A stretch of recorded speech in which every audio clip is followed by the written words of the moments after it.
Hi, my name is Marcus Sebastiano. I am a mixed media artist here in Lawrence, Massachusetts. I use spray paint, vintage material, resin, a lot of different materials and techniques to create one cohesive piece of art. I like to use people in my artwork because I feel like it creates a connection between the viewer and the art piece. And conceptually, I feel it's more humanistic.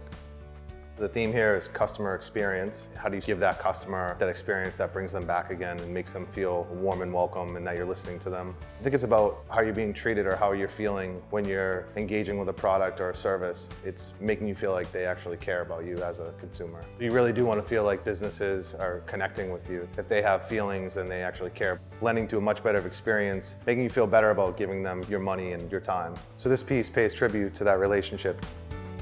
I do believe that the future of business has feelings. When I was originally concepting the piece, I started to think about the future, and the future usually makes me think of the past. I started thinking about connection. The concept behind this was to humanize technology itself, seeing as that most people feel it's less humanistic than our human interactions.